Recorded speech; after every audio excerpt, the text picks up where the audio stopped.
윤우덕 의원 두 분과 함께 정치권 뉴스 짚어보겠습니다. 어서 오십시오. 안녕하세요. 반갑습니다. 전국이 갑자기 해킹 전국으로 지금 전환되고 있는 것 같습니다.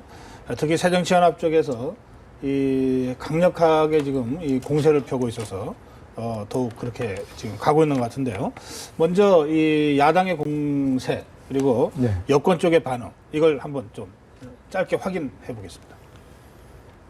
지금 제기되고 있는 의혹이 사실로 드러난다면 정부기관의 단순한 일탈과 불법이 아니라 반국가적 범죄 행위입니다.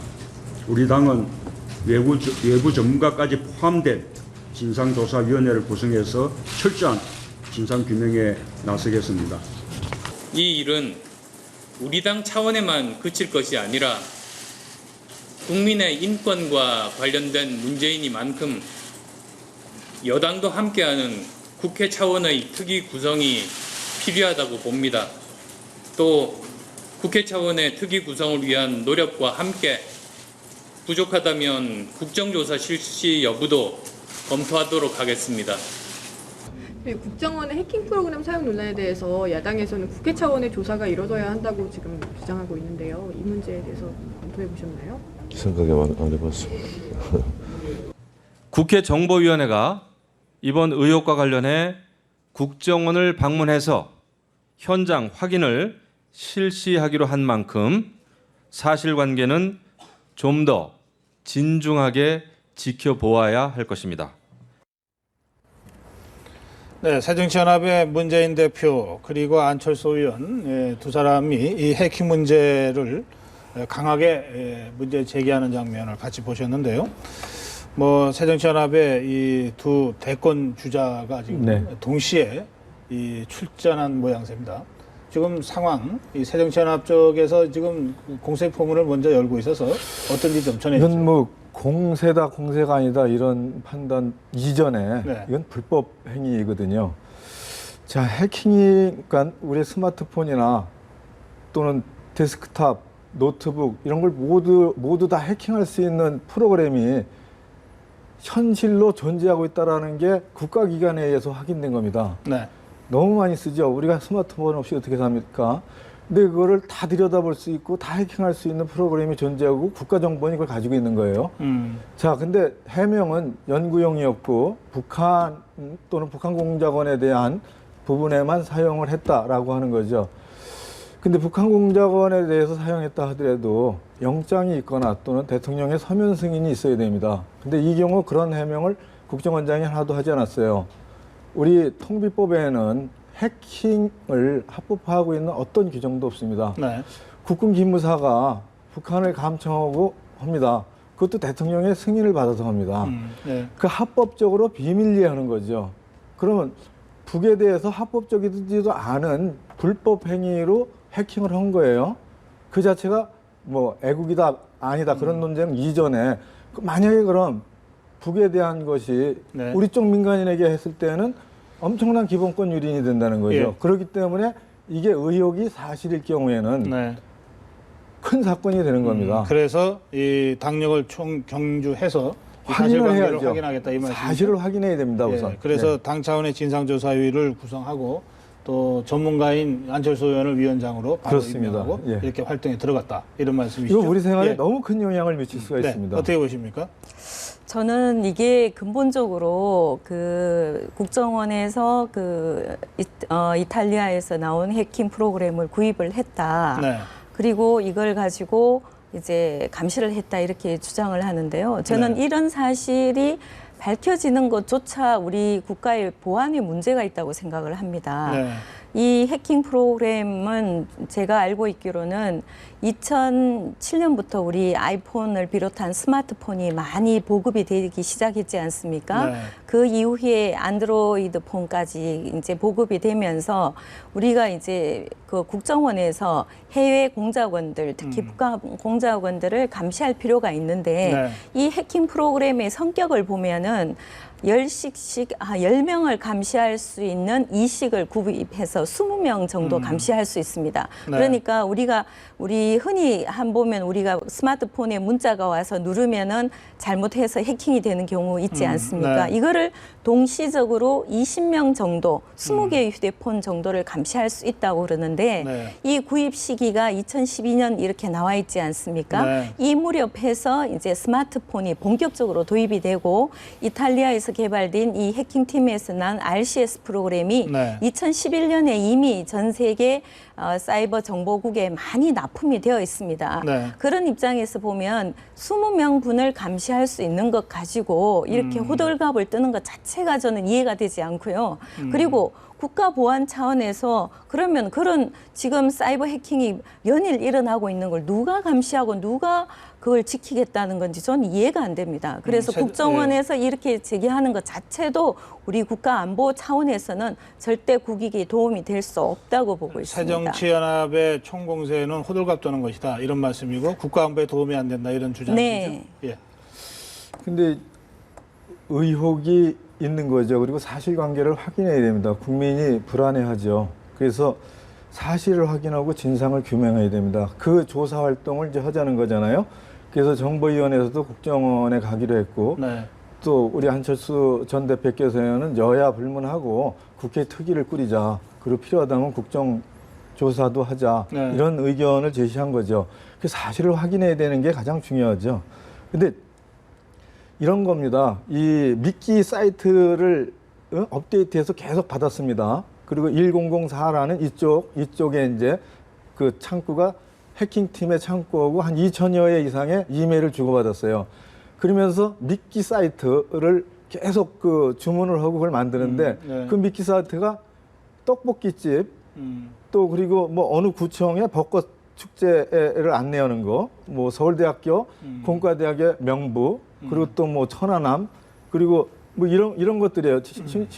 최근에는 메르스까지도 미끼 사이트로 네. 개발해서 받은 거죠.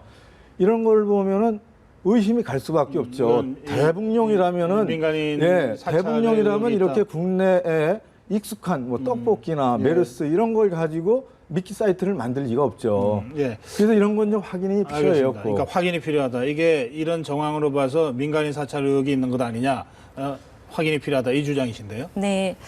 물론 이제 해외 우리 북한 공작원들의 그 여러 가지 우리 정보 우리 공작원이 아니라 북의 공작원이요. 그러니까 북의 네. 공작원들의 그 여러 가지 형태를 어떻게 그쪽에서도 북한 공작원들이 우리나라로 침투해서 우리나라 정보를 받아가는 거지 않습니까? 네. 북한 공작원들이 자기끼리 주고받는 거 아니지 않습니까?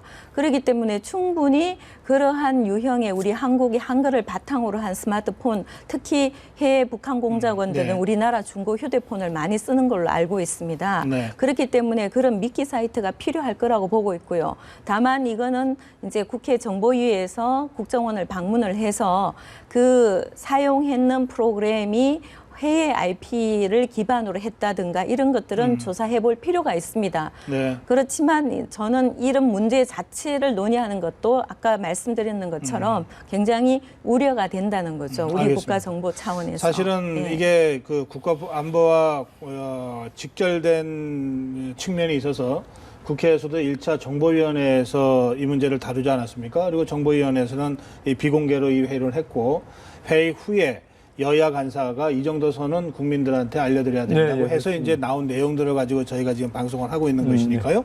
그 점에서는 지금 강은 의원께서 말씀하시는 이게 혹시나 국가안보에 결과적으로 좀 그 부담을 줄 수 있다고 하는 대목들은 저희도 자체적으로 지금 걸러내고 있습니다.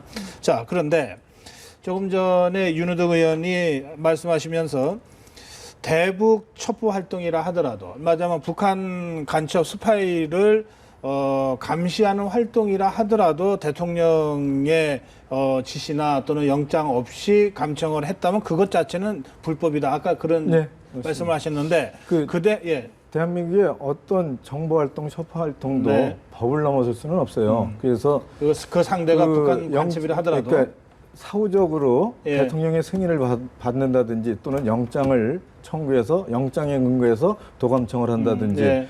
그리고 군 기무사는 1년에 3번 그 대통령의 서면 승인을 받아서 대북 첩보 활동을 합니다. 네. 그 자체는 이제 합법이죠. 그리고 그 이유는 비밀입니다. 네. 그래서 합법에 의한 비밀이지 예. 불법에 의한 비밀은 그러니까요. 그게 잘못 사용됐을 가능성을 우려한다면은 그 자체도 큰 문제가 지금 있죠. 국정원이 그 대목에서 불법인지 합법인지는 아직 그건 확인이 안 분명히 된 확인을 거죠? 안 해줬어요. 아직 국정원에서 공식 확인을 안 하고 있는 상태인데 그러나 그 부분도 조사해야 된다는 주장이거든요. 어떻게 네, 물론 이제 국회 정보위가 국정원을 방문해서 충분히 조사할 걸로 보고 있습니다. 네. 왜냐하면 그런 프로그램을 사용을 하게 되면 로그나 이런 히스토리가 남게 되기 때문에요. 네. 뭐 특별히 그거를 분석을 해보면 명확하게 밝혀질 것으로 보고 있고요. 네. 다만 여기서 우리가 한 번 더 생각을 해봐야 될 게 그 프로그램이 20개 정도의 휴대폰을 감시할 수 있다는 겁니다. 그것도 실제 우리가 휴대폰에서 스마트폰에서 그런 미끼에 걸려드는 게 굉장히 드물다는 얘기죠. 그런 입장에 봤을 때 20개의 프로그램을 뿌렸다고 하더라도 과연 효과적으로 북한 공작원들을 감시할 수 있었는지 저는 역부족이라고 보고 있거든요. 네. 그래서 북한은 지금 북한의 사이버 테러 그 해킹단을 연구하는 교수들에 의하면은 그 해커들이 3,000명이 넘는다고 알고 있습니다. 네, 북한군이 네, 그 육성하고 예. 북한의 그 컴퓨터 영재를 통해서는. 근데 우리는 정말 그게 택도 없는 숫자로 대응을 하고 있고요.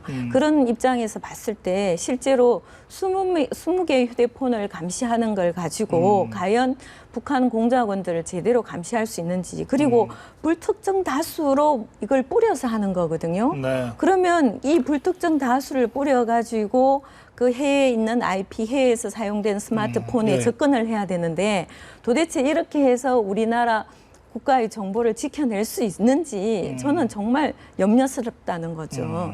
그래요.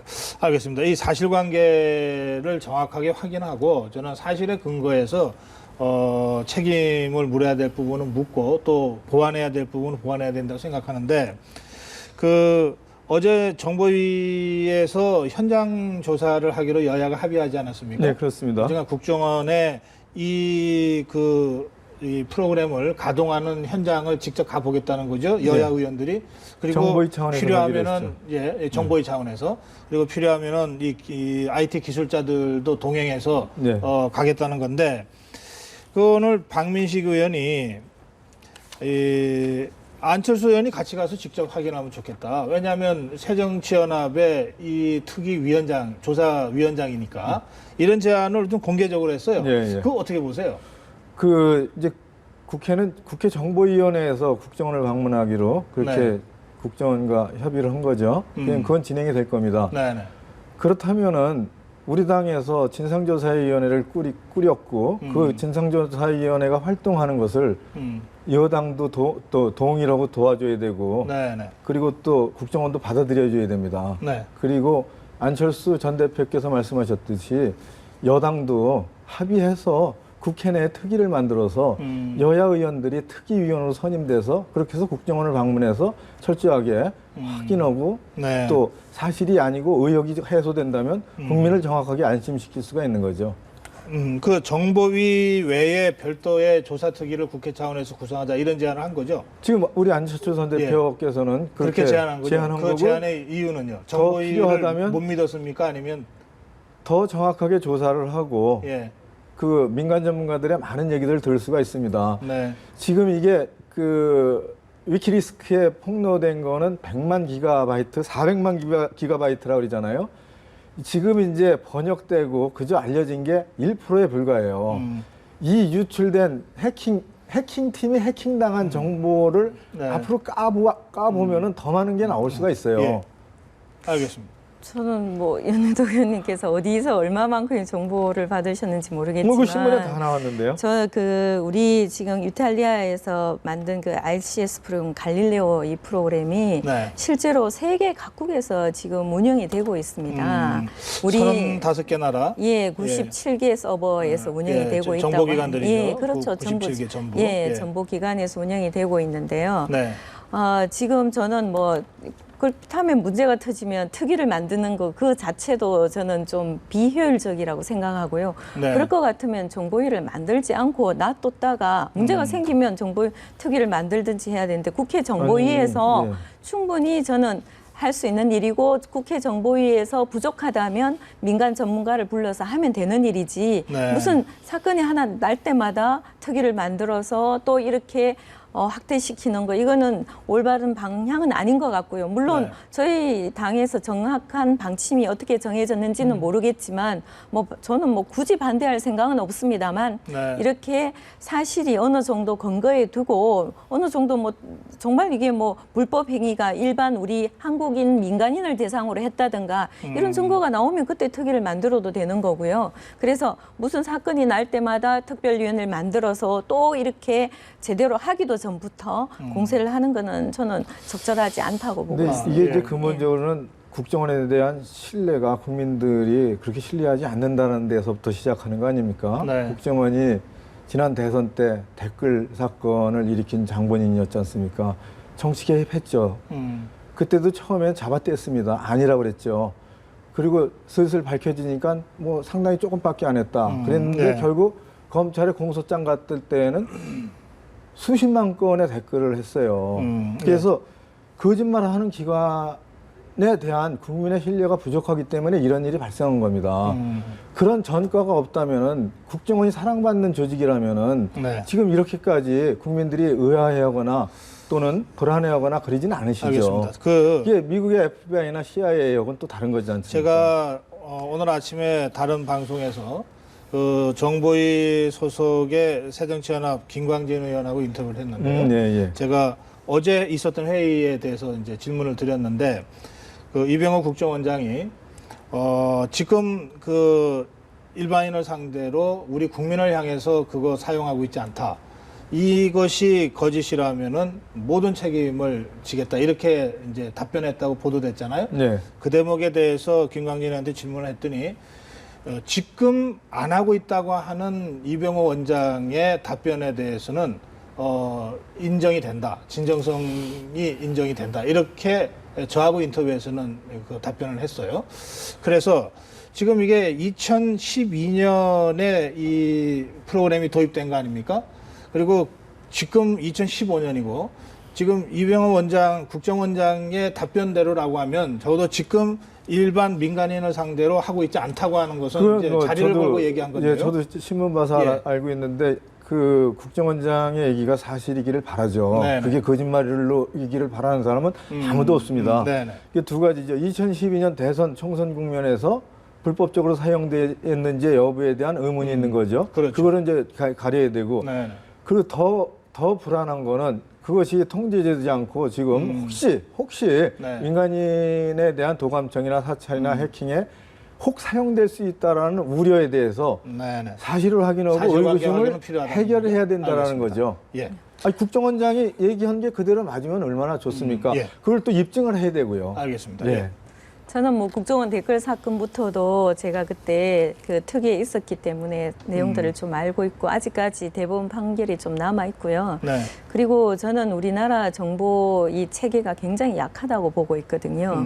20카피를 써서 20개를 감청할 수 있고 하는 그것도 감청도 아니죠. 정확하게 실시간으로 어떻게 할 수 있는지 모르겠는데요. 이런 상황에서 이제 그 2011년부터 이런 프로그램들이 굉장히 전 세계적으로 정보를 담당하는 기관에서 많이 사용을 시작을 했습니다. 네. 그러면 우리나라 국정원은 아무것도 안 해야 된다는 거냐고요. 그러면 전 세계적으로 이 해커들이 날뛰고 있는데 가장 남북이 대치되어서 이 리스크한 상황에 있는 대한민국은 전혀 준비를 안 하고 있다. 그럼 도대체 무슨 아니, 그런 준비를 해야 말씀이 된다는 아니죠. 거죠? 그러면 저는 잠깐만 들어봐 네. 주시면 그러면은 스마트폰에서 북한 공작원들이 여러 가지 우리 것도 탐색을 하고 있는데 그럼 우리는 그걸 감시할 아무 장비도 없다는 겁니다. 지금 국정원에 한번 물어보시면 그런 것들을 감시할 수 있는 다른 방법이나 툴, 장비가 있나요? 없다는 겁니다. 그럼 어떻게 해결을 해야 된다는? 그러면 예. 우리는 아무것도 안 하고 그냥 전혀 쳐다보고 예. 있어야 되나? 예. 야당이든 어느 국민이든 국정원이 대북 활동을 해서 국가를 보위하는 거에 대해서 존중하고 그 필요성을 인정하지 않는 사람은 없어요. 그것이 몇 년 전 정과처럼 악용되거나 정치적으로 잘못 사용되는 거에 대해서 강한 의문을 제기를 하는 거 그것뿐이죠. 네. 그리고 이제 북한의 해킹 인원이 많아요. 제가 이제 국방에 있어서 좀 알죠. 그래서 우리도 시무사에도 그런 부대가 있고 또 국정원에서도 일부 하죠. 그래서 첩보부대 많이 제대로 준비하고 있습니다. 그럼 많이 하고. 근데 문제는 그거죠. 정치적으로 잘못 사용되면 큰일이기 때문에 네. 그거에 대한 우려와 염려를 문제 제기하는 것뿐이죠. 연구 목적이나 대북 활동용을 누가 뭐라 그러겠어요? 그건 존중받고 존중해 줘야죠. 그러니까 당연한 거 아닙니까? 만약에 정말 그렇게 하고 존중하려면 국가정보원이 하는 것들을 이제 이런 프로그램을 구입했다는 사실은 알고 이제 밝혀졌죠. 사실 그런 것조차도 저는 국가안보 차원에서 굉장히 위험한 일이라고 보고 있고요. 네. 그래서 만약에 그런 일이 밝혀졌다면 국회 정보위에서 국민들 모르게 가서 정말 거기에서 여러 가지가 불법적으로 행해졌는지 그리고 그 IP를 추적해서 보면은 이게 국내의 용으로 쓰여졌는지 알 수가 있고 네. 그 뒤에 결과를 보고 이런 문제가 있었다 해서 국정원이 잘못됐다 이렇게 발표하면 저는 마땅하고 옳은 처사라고 보고 있지만 네. 그런 게 확인도 되기 전에 이렇게 온 국민을 불안하게 만드는 거 이것 자체가 저는 알겠습니다. 과도한 처사라는 생각입니다. 예, 일단 정보위 차원에서 현장 조사가 이루어지면 조금 더 진전된 이야기들 또 그중에서 우리 국민들한테 알려야 될 부분들이 좀 정리가 돼서 다시 발표가 될 것 같고요. 그리고 그 부분을 좀 봐가면서 또 새정치연합 쪽에서 진상조사위가 좀 합리적인 수준에서 또 진상조사 네. 활동을 하고 뭐 이런 방식으로 앞으로 상황이 좀 정리가 잘 돼갔으면 좋겠습니다. 네, 자, 그렇게 그렇게 하고요. 기대합니다. 예. 네. 지금 여야 의원 두 분이 나오셨으니까 이 문제만 좀 짧게 더 짚었으면 좋겠는데요. 지금 박근혜 대통령이 광복 70주년 기념 8.15 특별 사면을 지금 지시하지 않았습니까? 네. 그런데 정치인과 기업인들 포함 문제와 관련해서 좀 찬반 논란이 있는 것 같습니다. 뭐 이건 당론으로 입장을 밝히고 이럴 문제나 혹시 아닐지도 모르겠습니다만 워낙 뜨거운 논쟁 좀 있어서 이 부분에 대한 두 분의 입장을 좀 듣고 싶은데요. 먼저 말씀 좀 해주시겠어요? 뭐 원유철 신임 원내대표께서 네. 박 대통령 내일 우리 대통령과 회담을 그러니까 내일 하면서 청와대 회동이 있죠? 예. 기업인을 포함해서 좀 통 큰 사면을 요청하겠다 이렇게 발표를 하셨어요. 네. 그래서 아마 이제 이번 8.15 특별 사면은 70주년, 강복 70주년에서 굉장히 의미가 있는 부분입니다. 그래서 뭐 저희 당에서는 이 기회에 기업인들도 좀 포함시켜서 경제 활성화를 좀 할 수 있도록 네. 그리고 생계형 그 범죄에 대한 부분들 이런 포괄적으로 좀 그리고 그 전체 국민 통합적 차원에서 그런 여러 가지 부분들을 합쳐서 한번 건의를 하시겠다 이렇게 말씀을 하셨습니다. 폭넓은 통큰 예, 사면 예, 예. 거기에 정치인도 포함됩니까? 글쎄 이제 그 부분까지는 제가 뭐 속뜻이 어디에까지 있는지는 모르겠습니다만 뭐 불법적으로 또 권력을 과도하게 사용을 했다든가 이런 부분이 같이 끼워서는 좀 곤란하겠죠. 예. 가려낼 예. 옥석을 가려낼 네. 부분은 가려내야 된다 예, 이런 그래서 말씀이시고 그런 사면을 통해서 우리 국민한테 어떤 메시지를 주고 또 우리 국민들이 봤을 때 이 정도는 동의할 수 있다 네. 이런 수준은 되어야 된다고 보고 예. 있습니다. 저는 대통령님의 특권이라고 생각을 합니다. 통치행이라고 생각해요. 전 그 존중합니다. 근데 이제 정치인이 끼고 이제 특히 재벌 이런 분들이 이제 끼게 되잖아요. 또 그런 것 때문에 특별 사면을 하는 계기가 되기도 해요. 말씀 주셨듯이 생계형 그런 네. 분들을 일괄해서 털어주는 대국민화합 차원의 그런 특별 사면은 좋죠. 근데 정치인 사실 안 됩니다. 안 되고 경제인도 중소기업인 뭐 이런 분들을 이해할 수 있죠. 네. 그리고 이를테면 형을 최소 3분의 2 이상 살았다든지 그래서 가석방 기준에까지 이르는 정도의 이를테면 때울 만큼 때운 분들 정도에서 네. 뭐 좀 특혜를 준다든지 특사를 하는 거죠. 이런 건 이해할 수 있지만 네. 뭐 반도 안 사는 특정인들을 염두에 두고 이렇게 명단이 올라가고 그러면은 대통령의 통치권이 오히려 훼손되죠. 그게 국민화합에 좋을 리가 없잖아요. 네. 그래서 잘 구별해야 된다고 봅니다. 알겠습니다. 저는 대통령이 이 특별 사면 하신다는 거 전 존중하고 그럴 만한 시기가 됐다고 봅니다. 알겠습니다. 예, 뭐 저도 박근혜- 뭐 예. 그런 의미에서 네. 하실 거라고. 그래서 생각합니다. 정치인은 안 돼요. 예, 이 박근혜 대통령도 이 정치적인 이 맥락에서 해석될 수 있는 특사는 없다 이런 원칙을 네. 갖고 있었고 그래서 네. 실제로 지금 2년 반 가까이 되지만 작년 설 특사 딱 한 번 했거든요. 네. 이제 이번이 또 두 번째인데 워낙 광복 70주년이라고 하는 이 상징성도 있고 또 세월호 메르스에서 사실은 굉장히 좀 국민들이 힘드니까 네. 그런 면에서 이제 대통합 차원의 사면을 검토하라 이렇게 지금 한 것 같은데 말씀하신 대로 그러나 옥석은 가려야 된다. 예, 그런 그래야 말씀으로 됩니다. 예, 마무리하겠습니다. 고맙습니다. 네.